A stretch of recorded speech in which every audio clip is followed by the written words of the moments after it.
लद्दाख में प्रोटेस्ट हो रहे हैं। ये वही लोग हैं जिन्होंने 2019 में आर्टिकल 370 और आर्टिकल 35A के हटने पर मोदी जी के सेंट्रल गवर्नमेंट को बड़े बड़े पोस्टर लगा के थैंक यू बोला था। लेकिन क्यों आज वही लोग -20 डिग्री सेल्सियस और मोदी जी के सेंट्रल गवर्नमेंट के अगेंस्ट प्रोटेस्ट कर रहे हैं? और आखिर क्या है लद्दाख के लोगों की डिमांड, आइए जानते हैं इस वीडियो में।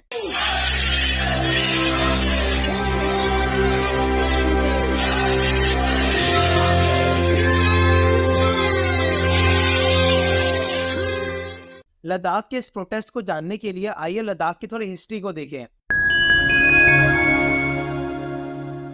आजादी के बाद से ही लद्दाख जम्मू कश्मीर स्टेट का एक पार्ट था और जम्मू कश्मीर को पाकिस्तान अपना हिस्सा बनाना चाहता था, जिसकी वजह से 22 अक्टूबर 1947 को पाकिस्तान ने कश्मीर में ट्राइबल अटैक करवा दिया।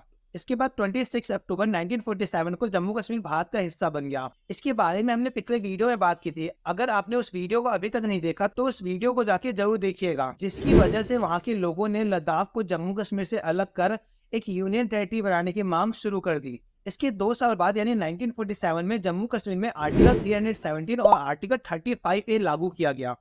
जम्मू कश्मीर में आर्टिकल 370 और आर्टिकल 35A लगने के बाद लद्दाख के लोगों को लगने लगा कि जम्मू कश्मीर स्टेट के लिए जो भी फंड आ रहे हैं उसका ज्यादातर हिस्सा कश्मीर तक ही फोकस्ड है। और यह बात सच भी है, क्योंकि कश्मीर को पाकिस्तान से प्रोटेक्ट करने के लिए वहाँ पे काफी ज्यादा स्पेंड किया जा रहा था और लद्दाख में कुछ खास डेवलपमेंट दिखाई नहीं दे रहा था, जिसकी वजह से वहाँ के लोगों ने लद्दाख को जम्मू कश्मीर से अलग कर एक यूनियन टेरिटरी बनाने की मांग शुरू कर दी। पर गवर्नमेंट ने इस डिमांड पे ज्यादा फोकस नहीं किया। ऐसे ही समय बीतता रहा और जुलाई 1979 में लद्दाख के 2 डिस्ट्रिक्ट बना दिए, लेह और कारगिल।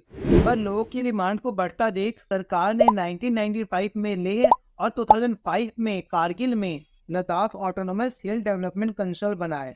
इन दोनों कंसल का काम लद्दाख में डेवलपमेंट पॉलिसी को डिसाइड करने का था। पर इस कंसल के बनने के बाद भी लद्दाख के लोगों को लगता था कि सरकार का फोकस ज्यादातर कश्मीर में ही है और अब तक लद्दाख में कोई डेवलपमेंट नहीं किया जा रहा, इसलिए लद्दाख को जम्मू कश्मीर से अलग करने की मांग चलती रही। इसके बाद दिन आया 5 अगस्त 2019, जिस दिन सेंट्रल गवर्नमेंट ने आर्टिकल 370 और 35E को रिमूव किया और लद्दाख के लोगों की डिमांड को मानते हुए जम्मू कश्मीर स्टेट को 2 यूनियन टेरिटरीज में डिवाइड कर दिया। इस फैसले से लेह डिस्ट्रिक्ट के लोग तो काफी खुश थे, क्योंकि 70 सालों बाद उनकी डिमांड को गवर्नमेंट के द्वारा सुना गया, जिसकी वजह से उन्होंने उस दिन इंडिपेंडेंस डे बनाया और मोदी जी के सेंट्रल गवर्नमेंट को थैंक यू बोला। लेकिन कारगिल डिस्ट्रिक्ट के लोग इस फैसले से खुश नहीं थे, क्योंकि उनका कहना था कि आर्टिकल 370 और आर्टिकल 35 उन्हें प्रोटेक्ट करता था। इस मामले को वहाँ कर्फ्यू लगा के शांत करवा दिया गया। लेकिन जम्मू कश्मीर स्टेट को 2 यूनियन टेरिटरीज में डिवाइड करते समय जहां जम्मू कश्मीर स्टेट को लेजिस्लेचर दिया गया, वहीं लद्दाख को लेजिस्लेचर नहीं मिला। लद्दाख के लोगों को लगा कि उन्हें बाद में लेजिस्लेचर दिया जाएगा, पर महीनों बीत जाने के बाद भी उन्हें लेजिस्लेचर नहीं मिला, जिसकी वजह से उन्हें लगने लगा कि सेंट्रल गवर्नमेंट का फोकस अब भी लद्दाख में नहीं है और उनका लेजिस्लेचर ना होने की वजह से पार्लियामेंट में उनकी प्रॉब्लम को ले जाने वाला भी कोई नहीं है। इसी वजह से लद्दाख के लोगों ने प्रोटेस्ट करना शुरू कर दिया। इस प्रोटेस्ट में लद्दाख के लोगों की टोटल 4 डिमांड्स हैं, जिसके बारे में हम इसी वीडियो में एक एक करके जानने वाले हैं। लद्दाख के लोगों की पहली डिमांड है कि लद्दाख को स्टेट बना दिया जाए। अब सवाल उठता है, इससे होगा क्या? दरअसल यूनियन टेरिटरी को सेंट्रल गवर्नमेंट चलाती है और लोकल पॉपुलेशन का कोई रिप्रेजेंटेशन नहीं होता। इसकी वजह से लद्दाख के लोग चाहते हैं कि लद्दाख को एक स्टेट बना दिया जाए, जिससे वह अपनी लोकल गवर्नमेंट बना सके और अपने सारी प्रॉब्लम्स को सॉल्व कर सके और हमारे देश की पार्लियामेंट में लद्दाख के लोगों की एक रिप्रेजेंटेशन हो। साथ ही साथ वहाँ के लोग नेशनल पॉलिटिक्स में अपना इन्फ्लुएंस जमाना चाहते हैं। इसके अलावा अगर हम फाइनेंशियली भी देखिए तो सेंट्रल गवर्नमेंट स्टेट को ज्यादा पैसा देती है यूनियन टेरिटरी के मुकाबले। यानी अगर लद्दाख को एक स्टेट बना दिया जाएगा तो उनके पास ज्यादा पैसा आएगा और ज्यादा पैसा यानी ज्यादा डेवलपमेंट। इसी वजह से वहाँ के लोग लद्दाख को एक स्टेट बनवाना चाहते हैं और सेंट्रल गवर्नमेंट पूरा देश चला रही हो तो एक यूनियन टेरिटरी में उनका फोकस नहीं होता।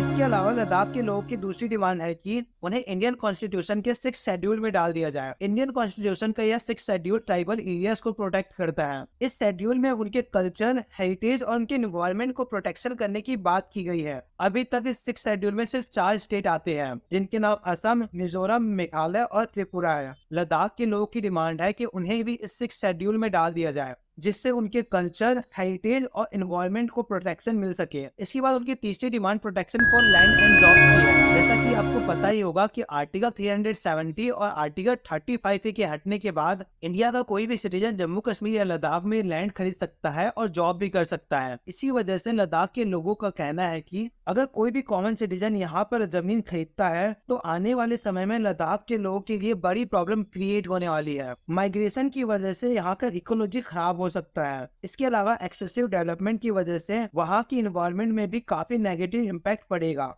इसके साथ ही उन्होंने लद्दाख पब्लिक सर्विस कमीशन की भी मांग की है, जिससे उन्हें गवर्नमेंट जॉब करने का मौका मिले, और उनकी डिमांड है कि ये गवर्नमेंट जॉब सिर्फ लद्दाख के लोगों के लिए ही हो। उनकी चौथी और आखिरी डिमांड ऑटोनॉमी एंड रिप्रेजेंटेशन की है। लद्दाख के लोग चाहते हैं कि वो वहाँ की गवर्नमेंट खुद बनाए, ना कि सेंट्रल गवर्नमेंट उन्हें कंट्रोल करे। उनका कहना है कि अपनी सरकार की मदद से वह अपनी प्रॉब्लम को अच्छे से सॉल्व कर सकेंगे, क्योंकि उनको लगता है कि उनकी प्रॉब्लम्स को सॉल्व करने का तरीका उनको ज्यादा पता होगा, ना कि दिल्ली से कंट्रोल कर रहे किसी मिनिस्टर को। इसलिए जम्मू कश्मीर के लोग चाहते हैं कि जम्मू कश्मीर रीऑर्गेनाइजेशन एक्ट 2019 को अमेंड किया जाए और लेह और कारगिल को कम से कम एक पार्लियामेंट की सीट दी जाए। इसके अलावा वह चाहते हैं कि उनको राज्यसभा मेंबर की कम से कम एक सीट दी जाए। बीजेपी ने अपने 2019 के मैनिफेस्टो में भी लिखा था कि अगर उनकी सरकार आ जाएगी तो वह लद्दाख को 6 शेड्यूल में डाल देंगे। पूरे 5 साल बीत गए और 6 शेड्यूल में नहीं डाला गया, जिसकी वजह से उनका प्रोटेस्ट और ज्यादा बढ़ने लगा। और उनका प्रोटेस्ट अभी इसलिए और ज्यादा भड़क गया क्योंकि अभी इलेक्शन आने वाले हैं, और यदि अभी कुछ चेंज नहीं किया जाएगा तो 5 साल उन्हें और वेट करना पड़ेगा। और इसी वजह से वह -20 डिग्री सेल्सियस में भी प्रोटेस्ट करने में लगे हुए हैं। तो ये था लद्दाख के लोगों के प्रोटेस्ट करने का मेन रीजन। क्या लद्दाख को स्टेट बना दिया जाए? कमेंट बॉक्स में अपना ओपिनियन देना ना भूल। और यदि आपने हमारी जम्मू कश्मीर की वीडियो नहीं देखी तो आप इस आई बटन पर क्लिक करके उस वीडियो को देख सकते हैं। मिलते हैं दोस्तों किसी और वीडियो में, तब तक के लिए जय हिंद, जय भारत।